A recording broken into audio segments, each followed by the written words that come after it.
What's up everyone, this is DR with the WoW Breakdown 101, and today we're going to be going over the Normal Protector's Heals Point of View Guide. Now, as with all of my point of view guides, I will break down the fight like a puzzle, piece by piece, step by step, to help you get past the encounter. I am only going to go over what you as a healer will need to do to get past the encounter, and we'll not go over how you're going to down this boss as a raid. To know the strategy for downing this boss as a raid, then click the Fat Boss link below. The first thing we will go over is positioning. Positioning of you and your raid is the most important thing that you as a healer need to be aware of. In this fight, the common strat is to set a stack point, preferably where Sorrow will appear during Rook's Desperate Measures phase. Your ranged and your heals should remain loosely stacked at this point to make healing the ranged much easier. You will want to pay attention to your tank's life along with your melee DPS, as they will be at your max heals range throughout the fight, depending on your raid strategy. Once you have where you're going to be positioning, it is now time for you to know what kind of damage is incoming and when it is incoming so that you can prepare for the damage. Rook Stone Toe has 3 abilities he will cast. The first is Vengeful Strikes, which he will stun his aggro target and deal high physical damage in a frontal cone attack. Your tanks being stunned for this means that they cannot parry damage or use any damage mitigation during it, so if your tank misses their active mitigation skills just before this goes off, they will take a lot of damage. Keep an eye on Vengeful Strikes and be aware to throw a large heal or two on the tank during this ability. The next ability is Corrupted Brew, which deals shadow damage in a 5-yard splash area that is marked with a greenish swirl. This ability is easy to avoid.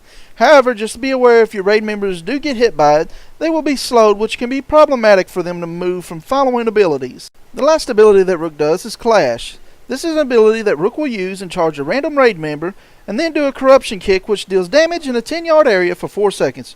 Just be ready to throw out an emergency heal if your raid members do not move out of this fast enough.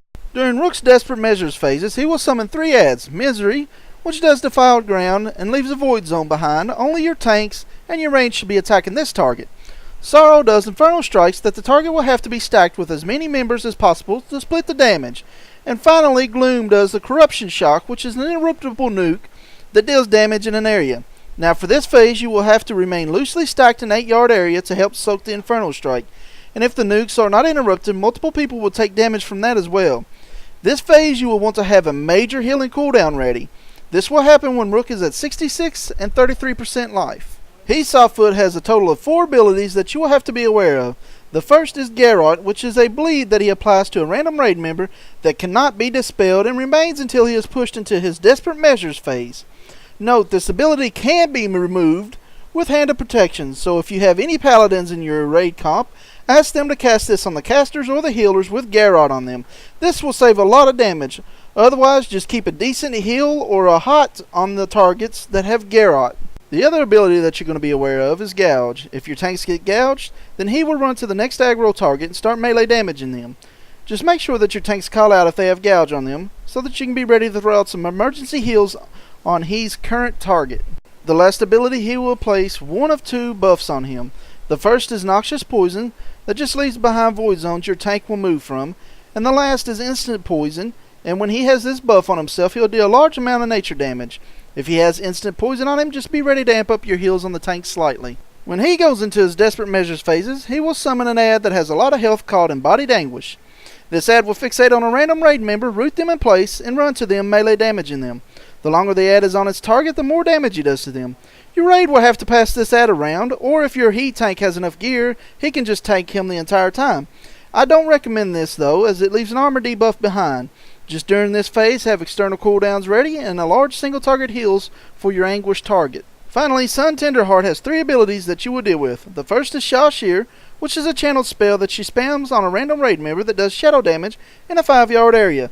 This does not really do any damage and only will cause your raid issues if you are stacked on this raid member. Just note, if someone is standing in the raid with this, then call for them to move and throw out a little more AoE healing on the ranged group. The second ability is Shadow Word Bane, which is a dispellable dot that copies itself to new targets, up to 4 targets. Just throw heals on the raid members with this dot and dispel them as soon as possible. Mass Dispel on the ranged group works great with this encounter.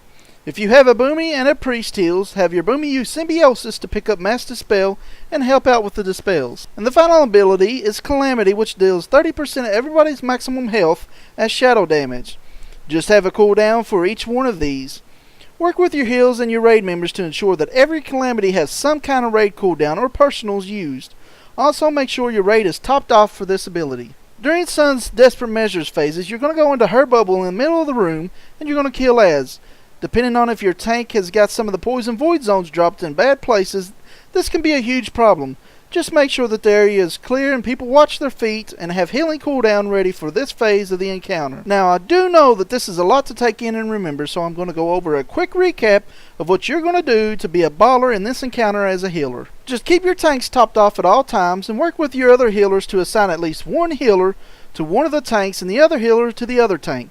Around every 15 seconds, your dispellable dot will come into play.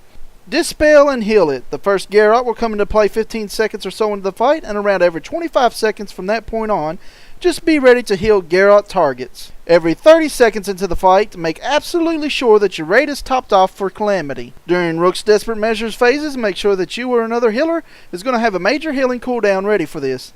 He's Desperate Measure phases, make sure that you spam large heals on the Anguished target, and Sun's Desperate Measures phase, ensure that you or another healer has a major cooldown ready for this phase. Rinse and repeat for the remainder of the encounter. That is all I have for this guide. If it helped you out at all, then give me a like, share, and subscribe to help me put out more guides and content for you guys.